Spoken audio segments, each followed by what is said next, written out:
By now, most of you already know what happened to Tyre Nichols. Maybe you've seen the body camera footage. Now, of course, you're going to get from the corporate press, from the leftist media, from activist groups, this sob story about an innocent man who was mercilessly beaten to death. And that story's mostly true. Mostly true. I say mostly because if you watch the body camera footage, you can certainly see 5 police officers, all of whom are black, mercilessly beating another black man to death. He died a couple days later. And the reason I say mostly is because I'm not here to whitewash anything or to tell you about the world of Skittles and rainbows or of the dark evils of the police. I'm here to tell you about the reality and the nuance, and that is Tyre Nichols resisted arrest. The police then went nuts and went overboard, and of course they should be criminally charged, at least from what I understand of the video so far. I can't, after watching everything, make any argument you want, like with George Floyd kicking and saying, put me on the ground, and then that's a complicated question. With Tyre Nichols, they pull him out of the car yelling at him. They say, get on the ground, and he resists. They finally get him on the ground. He's not actively well, he's not aggressively resisting. He's resisting. He's like, I'm on the ground. They're like, lay down. He's like, I'm laying down. He's on his shoulder. Get your stomach. He's like, oh, I'm on the ground. It's like, no, dude, lay down, hands behind your back. I don't know exactly why they pulled this man over. Then in the video, he gets up and he runs. He fights with the cops. He runs for it. They chase after him, knock him to the ground. He continues resisting. They pepper spray him. He continues resisting. And then they go nuts. They pick him up, they cuff him, and they take shots at his face and, yeah, way overboard. But there are questions right now, rumors. How did this happen? Some suggest that these cops are just I think, what did Van Jones say? That it was all racism. It's all racism, their perception and all that stuff. And internalized white supremacy, whatever they want to call it. That's a cop-out. Just blame your stupid ideological enemies, I suppose. No. Some say that these cops, here's the story from the Post-Millennial. Memphis PD dramatically lowered standards before hiring officers charged in Tyre Nichols' death. And right now, there's a viral rumor that these officers were members of a well-known gang, the Vice Lords. We know all about the Vice Lords growing up in Chicago. You've heard me say I grew up in Chicago, 800,000 times at this point. But we're familiar.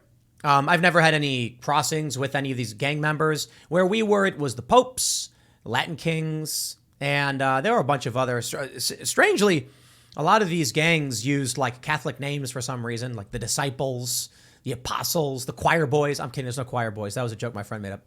But some people think, because of this viral tweet, that they may have been members of a gang. I've not seen any evidence to say that's true. But it does bring up an interesting question, because the theory is this, I should say the hypothesis. When the city starts firing people, when Black Lives Matter basically comes out and they protest and they say defund the police, you know what makes a lot of sense is these gang members would be like, yo, go join the police. They'll let you in. We can get away with anything. And that's what people believe. I do not know that's true. I don't know if there's any actual evidence to support that other than a tweet saying we heard a rumor. And it may just be that, a rumor. And there may be members of the Vice Lord gang being like, don't put that on us. We had nothing to do with what these guys did. You know, because I'll tell you, this wasn't gang violence. This was a guy resisted and the cops beat him to death. Like, I don't, people want it to be like it was a gang thing. And I'm like, you watch the body camera footage and I don't know that makes sense. Like, the idea is that rival gangs are attacking other gang members or that the cops are in the gang, so they're using the badge to go after their enemies. I mean, that's a really great story. I've not seen any evidence so far to back it up. And based on the body camera footage, I don't think that's why they beat Tyre Nichols to death. But the Post-Millennial does report on how they lowered their standards. So this is the result of defund the police. This is the result of the attack on the police. I'm sorry, this is reality. This was not a case of white supremacy. This was 5 black cops beating a black man to death. And of course, they're already trying to claim it's white supremacy. Okay, dude, this is your fault.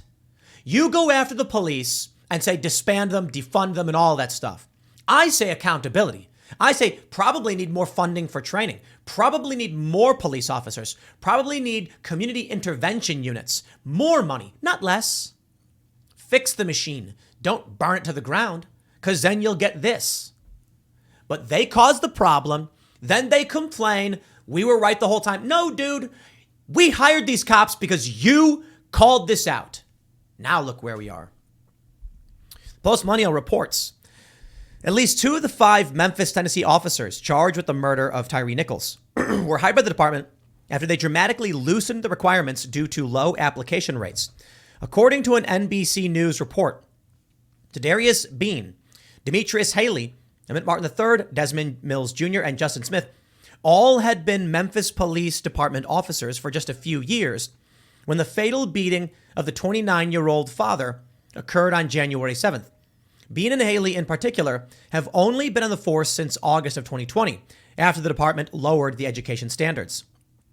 As Action 5 News reported, MPD recruits no longer needed an associate's degree or 54 college credit hours and could just get by with only 5 years of work experience. In 2021 and 22, recruitment was struggling so badly that the department offered $15,000 signing bonuses. Last year, the department also reportedly lowered the fitness requirements, doing away with a timed physical ability test. Oh, this is very great.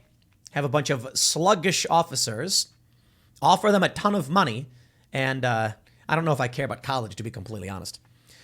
The department even offered waivers for felons to join the force, according to the New York Post. Haley, in particular, has a troubled past that seems to have been overlooked by MPD in the hiring process. As NBC reports, he was accused of taking part in the beating of an inmate named Cordarius Sledge about 8 years ago when he worked as a corrections officer for the Shelby County Corrections Department. In a 2016 lawsuit filed in the U.S. District Court for Western Tennessee, Haley was accused of punching Sledge in the face while another officer slammed him face first into the sink. After that, I blacked out, the inmate said in the suit, which was dismissed in 2018 after Sledge was unable to complete the paperwork due to being in federal custody. A local news report from 2021 praised efforts by the department to recruit more people of color due to their purported likelihood to use force far less frequently than white male officers. Very interesting. Despite all this, all 5 officers charged are black as well as the victim, while the other officers involved in the death of Nichols were recruited prior to the drop in standards in and after 2020. None had been on the force for longer than 6 years. Before the disturbing body camera and surveillance footage of the altercation between the officers and the victim was released, the 5 suspects were fired after they were found to have violated department policy on the use of force. On Thursday, they were formally charged with second-degree murder, 2 counts of official misconduct, 2 counts of aggravated kidnapping, 1 count of official oppression, and 1 count of aggravated assault. So here's the tweet that's going viral.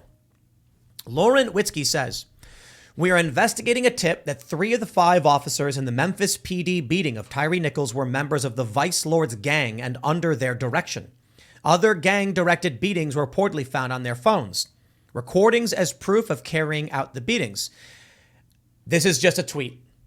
People, they're not always correct. And Lauren Witzke, I would say, is simply investigating a tip. Honestly, that would not enter, like our standards at Timcast for our newsroom, we would not run, we got a tip. Sorry. We get tips all the time. Someone could call and be like, I got a tip. I heard that, Luke Rutkowski did a backflip. And I'd be like, you heard it. You got a video, you got a photo. Because otherwise, I'm not going to tell people that he might have done something, says some random person. Here's what you need to understand about this. Lauren Witzke, do you trust her? That's fine. Do you trust the person she's talking to? Oh, you don't know the person she's talking to. Does she trust the person she's talking to? We don't know. When the New York Times comes out and says Donald Trump is planning on doing a backflip, so say people with knowledge of his actions or whatever, I'm like, I don't know you or why I should trust you. And I don't know who you're talking about. So we're talking about 2 degrees of separation of I don't know or trust you. Now, I'm not saying I am calling out the integrity of Lauren Witzke. I don't know. I just don't know if I should trust the person she's talking to. Where's this source coming from? She says, according to our source, they somehow were hired because the standards have dropped since police departments have had a hard time hiring due to BLM involvement. BLM movement. All the cops involved have been with Memphis PD 2 to 5 years each, which coincides with the exodus of white cops and the city's stated push to hire majority exclusively black officers. Now why? I don't get this. Why anyone does this. But that's what the woke people want. They say outright, you know what? Racial segregation. There you go. Update. Allegedly, there's a bonding company in Chattanooga that many believe is financially backed by the vice lords. Huge bonds are being made by this one company for this certain gang. They have members working as jail officers as well. It seems they have people everywhere. She then goes on to mention this Fox 13 article. Memphis police was struggling to find officers as recently as 2021. Standards were lax in order to meet their desired 2,500 officer quota. But that doesn't mean they're members of a gang. She says, not only did Mayor Strickland reduce the qualifications to become an officer at Memphis PD, the academy was directly told not to fail anyone out due to their desperate need for officers. They were literally letting anyone in. Watch the body camera footage, and I think any reasonable person would say that was not a gang beating. A gang beating would be them going, "What's up, Tyre?" out of the car, and he'd be like, "Oh, it's you guys." Some people have said the rumor was that Tyre was banging one of the dude's wife. Watch the body camera footage. That doesn't make sense. Simple solution. They pull the guy over. He resists. They get angry. He fights back and flees. They chase him down. They get angry. They go off. That's it. You know, looking at all of this, I find myself leaning towards Ben Crump. The George Floyd stuff is nuanced. There's an argument to be made. The Ahmaud Arbery stuff, I think, was an egregious violation of justice. And for those that don't know, and for those that do, bear with me. Ahmaud Arbery was not a jogger. He was a suspect in a felony burglary charge, in a felony burglary case. He is on camera committing felony burglary. I just keep it simple. He was. The police went around saying, "Have you seen this man?" And the McMichaels chased after him. They should not have. Ahmaud Arbery flanks around the truck, fights Travis McMichael for his gun. It goes off. He takes a hit. He dies. There's no lynching. They did not chase down a jogger and kill him. That's not how it happened. You can argue a manslaughter charge or something and say they weren't supposed to chase after him. But they did have a citizen's arrest law on their side. The judge just didn't give clear instructions to the jury. It's a complicated thing. Now I'll tell you about this story. I watched the body camera footage. I watched the surveillance footage, and I'm just like, nah, these cops are bad. End of story. Cops are bad. Spike Cohen, he says, the 5 cops who murdered Tyre Nichols are rumored to be part of a powerful nationwide gang network that uses violence to enforce its turf against anyone who would oppose them. We already know they are. Whoa. Spike, is this a confirmation? He says, we're just waiting to see if they're also in the Vice Lords. Ha ha. Oh, that was brilliant. He's saying the cops are a gang. But you know what, my friends? That's exactly the point. They are. Now, look, you go into the suburbs, you find some good cops. All right. You go to small towns, you find some good cops. Even in the cities, you find some good cops. I'll draw that distinction. Italics on some. In the smaller towns and places like I'm at, the departments are so small, you can actually know all the cops. And they're good dudes. I mean, fairly moderate politically. You know, they've worked with us. They've tried to solve things. They're just not wizards. In the big cities, it's a bit more callous. These cops are like, don't know you, don't care, out of my way. Now you're dealing with a place like Memphis, decently large enough town. You got a bunch of cops. You got them desperately hiring anybody. You got some people who have no tact, can't control their tempers. They go off and they beat a guy to death. I think the fact that, you know, look, here's the issue. This is it. Tyre Nichols should not have resisted arrest. You're not going to win. Let me put it this way. You got 5 guys pinning you down. They all have guns and they're pointing a taser on you and they're saying, don't move. What do you do? It's a fair question, to be completely honest. Like, whether a cop or otherwise. Let me know what you think in the comments. You got 5 random guys, plain clothes, regular guys. They all got guns. They throw you to the ground. They say, get on your stomach and don't move. You gonna fight them? Maybe. Who knows? You know, because they say, when I was reading about getting kidnapped, they say, do not let them take you to that location under any circumstances when you're being kidnapped by somebody. I don't know exactly, because sometimes there's express kidnappings where they drive you to an ATM and say, take out the max and then we'll leave you somewhere. The funniest stories I heard is that in Venezuela, what they do is they'll kidnap you. They'll say, okay, we're going to drive you to an ATM. You're going to take out as much money as possible. Then they bring you back in the car and they say, okay, where can we drop you off? And then they'll give you a ride. Like, no joke. Like one guy was saying, like, They grab him at an ATM when he pulled out cash, bring him in the car. They say, give us your wallet, give us your money, give us your phone. And where would you like a ride to? And he goes, oh, I live just outside this neighborhood. Like, all right, we got you, man. And then they drop him off and he was like, all right, bye, later. Like, he got kidnapped. But anyway, my understanding is they say like fight like hell if you're being kidnapped. Now, what if it's the police? You see, there's different contexts. If Tyre Nichols doesn't view the police as legitimate, he does view them as a gang because the city's been falling apart and they've been hiring a bunch of random people to be cops who don't clearly express legitimate authority.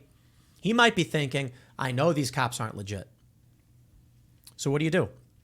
I'll tell you, I do believe, and maybe people don't want to hear it, Tyre Nichols would be alive if he simply got out of the car, said, okay, I'm sorry. Okay, yes, sir. Got on his stomach, put his hands behind his back. He didn't. He resisted. He fought. He fled. They chased him. They pinned him down, and they went nuts. I'm not saying these cops are good guys. I am not saying they're justified. I'm saying when you're dealing with a bear, a grizzly bear, do you scream at it and throw rocks at it? Or do you slowly back away while talking? It depends on the bear, I guess. They say black bear, you're supposed to fight. Grizzly bear, you're supposed to get on the ground and cover your back and neck. But do you charge the grizzly bear? Do you fight back? Or do you get away from it?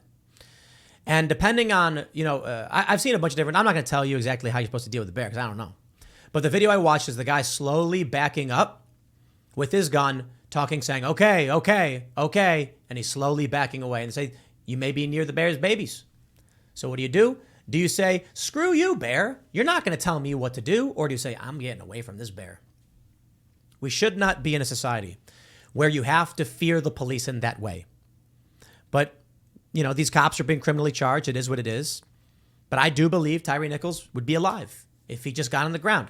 I don't think they would have mercilessly beaten to death if he was just like, yes, sir, sorry, sir. Who knows what would have happened? Maybe these are bad cops. I don't know. But I don't think he knew him. I really don't. So one thing that's happening that's real big right now is they're saying Tyre Nichols was a skateboarder. And I checked. And Tyre Nichols was a skateboarder. And that makes this much more interesting. I don't think it was gang related. I don't think they knew him. I don't think he was banging the guy's wife. I think he resisted and these were bad cops and they beat him to death for it. That's it. And now they're going to go to jail. I know skateboarders, but here's what I think. Why did Tyre Nichols resist arrest and run? I bet he had drugs on him.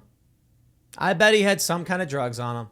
Dude, I'm not trying to impugn his honor or integrity, but if you want to come out and you want to be like, he was a skateboarder, I'm going to be like, I'm a skateboarder. I've been skateboarding my whole life. I can tell you this, skateboarders do drugs. I don't know. Maybe that's it. The people I know who skateboard tend not to be people who own businesses. They tend, like a lot of people I know are like, I'll work whatever job I have to so that I can hang out and skate. And of course, there are pros. There are industry pros who are like working at magazines or clothing companies. And don't get me wrong. I'm not saying like skateboarders are all degenerates or anything like that. But watching this video, why did he flee? He's thinking resisting arrest and running is going to be a lot less of a charge than being found with, insert drug. And a lot of people think that way. You're a guy who gets pulled over and you got some, coke on you. I mean, that's a heavy charge. Some places have minimums. Maybe you're looking at 3 to 5 years. You resist arrest and flee a traffic stop? Come on. They might give you probation, get a few months, resisting arrest and fleeing. They'll try and charge you with a bunch of stuff and you'll plea it down. You ain't pleading down that cocaine charge. This is why I think a lot of people often resist, and people should consider that. Maybe you're like, all I got to do is run away and I can chuck it in the woods and then they'll get me on resisting arrest and I'll say, I was scared. He's yelling, Mom. He's yelling, Mom? By the time in the video when he's yelling, Mom, they weren't mercilessly beating him. They pinned him to the ground. They pepper sprayed him. He's like, okay, all right, okay. So I'm wondering this, and I'm allowed to speculate. Did he flee and resist and get out of the car so that he could ditch something? And then they got him down. He's like, all right. But then the cops were psychopaths who beat him to death. That may be it. Well, I say his mom wants to build a skate park. I'm not saying, look, Tyre Nichols should be alive. Okay? I don't even know why they pulled him over. These cops are bad cops and they should be charged with whatever they're being charged with. I'm just talking about the nuance and trying to understand the context of what happened and why it happened. So I don't know for sure, okay? I don't know that he was a bad guy. I watched the video of him skating, man. It breaks my heart. It brings a tear to my eye. Even if he had drugs, I'm libertarian in that regard. I don't care if he does. I'm not saying he did. He should not have resisted arrest. But maybe that's what he was worried about. I don't know. I watched him play a game of skate with his buddy. And he was not bad. Not the best skater in the world. I watched his skate video. He kickflipped like a big six. That means he jumped off of a large stair set. The board flipped under him one time and then he landed back on it. Not bad. He did a pretty good heel flip. That's basically the same thing. Off a stair set, he jumps in the air. His heel goes forward, causing it to flip, lands back on it, rides away on the board. Now, this guy should be alive. And I'm glad people are donating to this because, you know, my attitude is resisting arrest shouldn't be a death sentence. A traffic stop shouldn't be a death sentence. Cities should not be burning they should not be destroying these police departments. But they've created an environment where nobody wants to be a cop, except for some of the worst of the worst. And this is what you'll get. And herein lies the problem. The left will say the cops are bad. We say, okay, fine. Now nobody wants to be a cop. Now you hire low-quality people and they say, see, we told you the cops are bad. We have to do the opposite. Okay? When the cops are bad, you spend more money on them. You get more training. You get more certifications. You get more requirements. You get more insurance. Whatever it takes, man. I recommend you guys watch those videos of Tyre. He was a skateboarder. He did a front 50 on a quarter pipe revert. I'm like, that's pretty good, you know. This is from 13 years ago he was skating. I think it was 13 years ago. So that would make him like 16 years old in these skate videos. They're playing skate. Barracks Rules. Barracks is a famous skate company website. They do the Rochambeau, rock, paper, scissors, see who goes first. Did some tricks. And here's a dude who could probably be skating here, except that they pulled him over and they decided that because he resisted, they should beat him to death. So these cops can go to prison for all I care. You get someone subdued. Look, man, if you're a cop, you're going to deal with some, let's just call them jerks. People are going to resist. Charge them with resisting. But these cops were bad, man. I'll leave it there. Next segment's coming up at 4 p.m. over at youtube.com/Timcast. Thanks for hanging out, and I'll see you all then.